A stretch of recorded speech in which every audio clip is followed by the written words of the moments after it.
Good morning, everyone. A story is told about a family heading out on family vacation. They're so excited. They've got the car all packed up with everything they could possibly need and then some. You know how that goes. I remember as a little girl, I'd get so excited. My family always went to Dallas, Texas every year for family vacation. I would be so excited I couldn't sleep for a whole week, sometimes 2 weeks before. But anyway, they've got their station wagon all loaded up, and I just showed my age. They've got their minivan all loaded up. And they're so excited. They're lighthearted. Maybe they're singing with the radio and bopping their head as they tool down the road. You get the picture. So they're so happy and excited. All of a sudden, the engine quits. So Papa pulls the minivan off to the side of the highway, and he looks at the dashboard, and he realizes they're out of gas. The children in the back seat say, "I hope somebody comes along and gives us some gas." Don't you love that childlike faith? It's a faith, belief in magic. You know, someone's going to just show up with a gas can and some sandwiches and some ice cream bars or something. Of course, Papa shows his hope as well. I hope I don't get a ticket. I hope the police don't pull me off the road or tow me away. So often we attach a negative to our hope, don't we? I hope I don't run out of money. I hope I don't get sick. I hope you don't leave me, that kind of thing. And of course, the mother of the family expresses her hope as well. Well, I hope you're happy. I told you we should get some gas. Boy, I remember hearing that when I was a little girl. Both my mom and my dad. I hope he's satisfied. I hope she's happy. That kind of thing. When that's not what you mean at all, is it? I mean, you actually mean the opposite, right? So 3 ways of expressing hope. We all have hope, you know. We just express it in different ways. So the first way that the children expressed hope was a hope in something good. A hope and a belief that what was happening was all a part of the adventure, and that something fantastic was going to come out of it, and it would be magical and exciting and exhilarating even. Sounds like Indiana Jones or something. And the second way that hope was expressed by the father was a hope to avoid something bad. We've all been there, haven't we? And the third way of expressing hope was, the way the mother expressed it, kind of like a weapon to hurt someone, lashing out and blaming someone for the unexpected event. So I want to ask you this morning, how do you express your hope? How do you express hope? Do you express hope in the realization that you are surrounded and supported by a divine presence that wishes for you only good? That life is for you, and life supports you.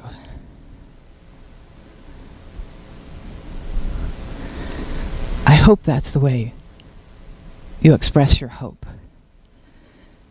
That something out of this unexpected event, this supposed setback, is going to be a part of the universe working in your life to bring a greater expression of who you are, to take you deeper into the journey that you're intended to be. Is that your hope? I hope it is. I hope that's the way you express hope. Well, here we are beginning 2017, a journey, a new journey into a new year. How's that sound? Beginning 2017, and it's a new year. Think about that. It's a new span of time. Brand new. Never been experienced before. Uncharted waters, like a clean slate before us. So rather than being fearful of what lies ahead, or worried or anxious that something bad is going to happen, and rather than looking outside ourselves for something or someone to blame or to be angry with, and rather than perpetuating this erroneous belief that our lives are completely shaped by what happens around us or to us, how about you and I making a commitment this morning, right here, right now, to live 2017 from the inside out? Because it's not what's out there, it's what's in here. Our feelings, our thought atmosphere, our responses and reactions, our choices and actions that create the kind of life we want to live and the kind of world we want to live in. So how about you and I making a commitment right here, right now, to live 2017 with a childlike hope, a faith in the greatness of God and the goodness of life. And instead of seeing setbacks, how about if we see the universe setting before us many opportunities to experience the fullness of life and the fullness of who we are, our strengths and our abilities, who we really are and what we're made of and what we're really here to do. How's that sound? Good. You know, we're all on an individual journey, a certain path, a unique journey. It's ours to take. And our paths have intersected at this specific point in time in the history of the world. Our paths have intersected at this particular place in our world, our country, our town, the spiritual center. All of us together at the same time. Isn't it amazing to think about? And since we're on a unique path, each one of us, our own individual path, sometimes we can feel kind of alone, separate. That's why we come here. That's why we need each other. That's why we need this spiritual center. We come here to remember who we really are, made in the image and likeness of the divine. We come here to renew our faith and our trust and our hope. We come here to revive our joy and our enthusiasm for our individual journeys. So then we can get back to bopping our heads and singing our song, Cat Summer Child, as we go down this path in life. Yes? Back a few years ago, the social scientist Dr. Nicholas Christakis made some amazing discoveries about our social interactions and how they affect many aspects of our lives. One of the most amazing things was that he found that if your friends are happy, think for a moment who your friends are. If those friends are happy, it increases the chance that you'll be happy by 15%. If your friends are happy, you might not even know them. Your friends, if they're happy, that increases the chance that you'll be happy by 10%. Isn't that great? If your friends are happy, probably don't know them at all, right? If your friends are happy, that increases your chances of being happy by 6%. It's only when we get 4 degrees of separation, your friends, that person's emotional state is not associated with your emotional state. Isn't that fascinating? What that says is that your happiness has an effect on me. And my happiness has an effect on you. Your sense of blessing When you speak words of blessing, blessing your friends, your family, your co-workers, those fellow travelers on the road of life, when you have that sense of blessing, it has an effect on me, and vice versa. And your sense of celebration.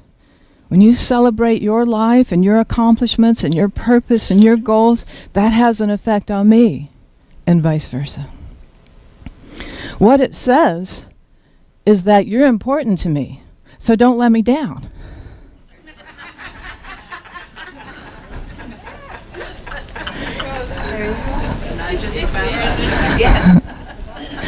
And I'm important to you. I'm important to you. And I want you to rest assured that I'm not going to let you down. I'm going to be happy for you.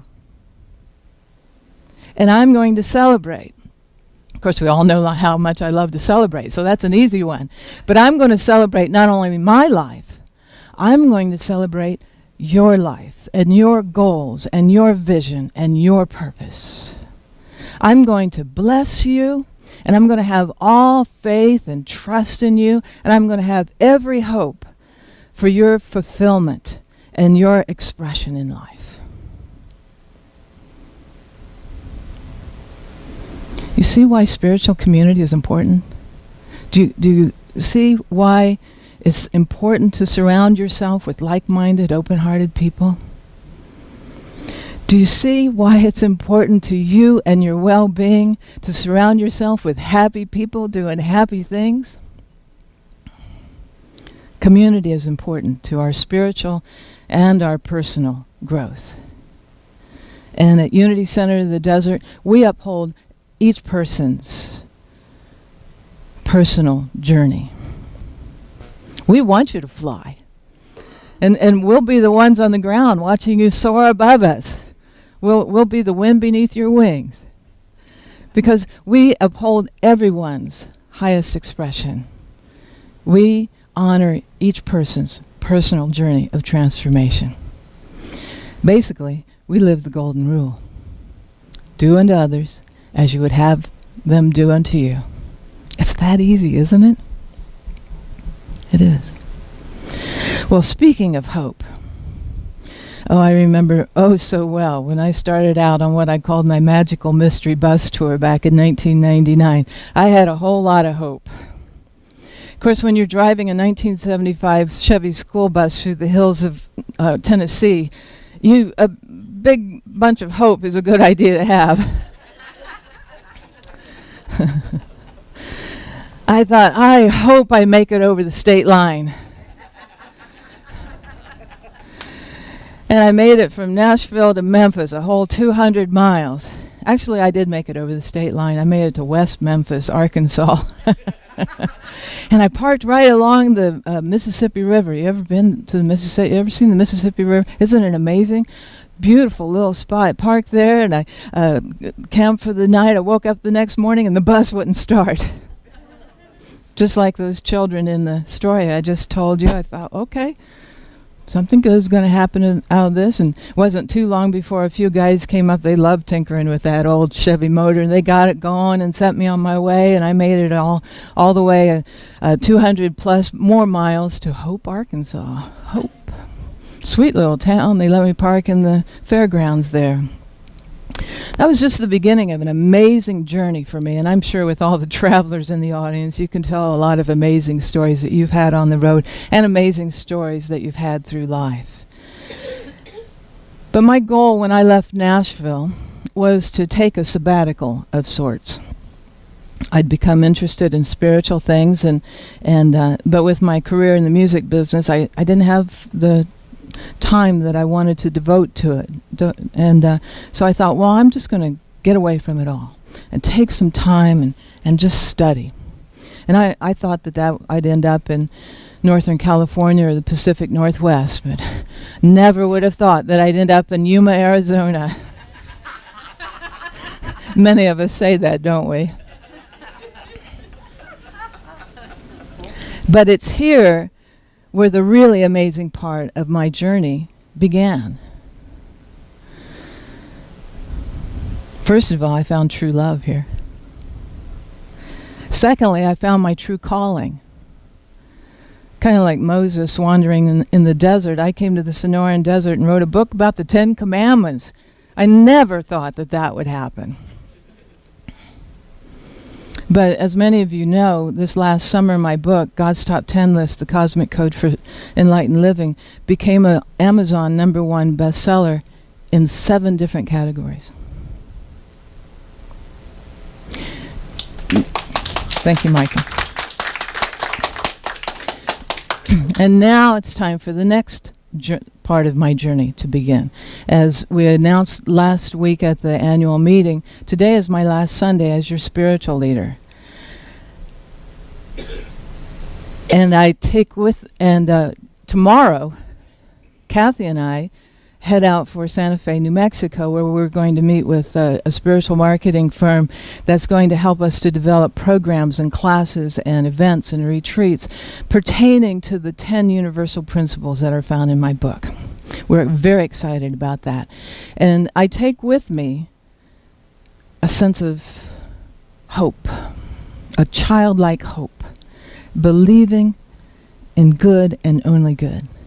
I also take with me a sense of celebration, a sense of accomplishment and achievement for all the good work that we've done here at Unity Center of the Desert for almost 3 years.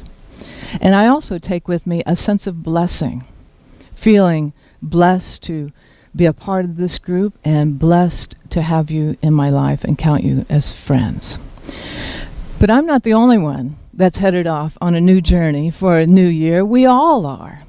And some of you have started this new year with a new career. Some of you have started 2017 with a new home. Some of you have started 2017 with a new commitment, whether to yourself or to a significant other. Even this spiritual center is on a new journey in a new year. Unity Center of the Desert is expanding into a larger space in a new location.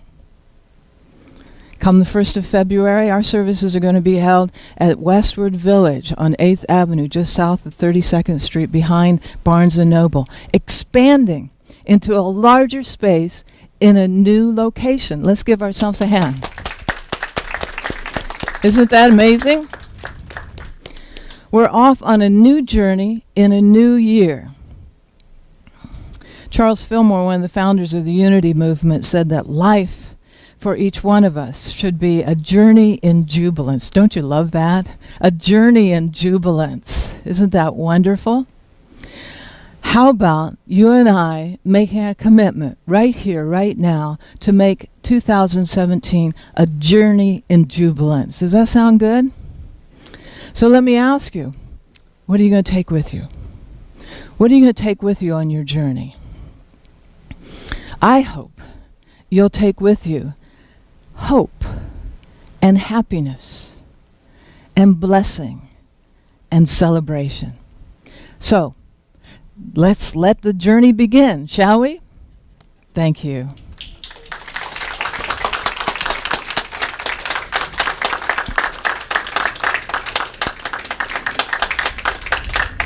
Thank you. Oh, okay.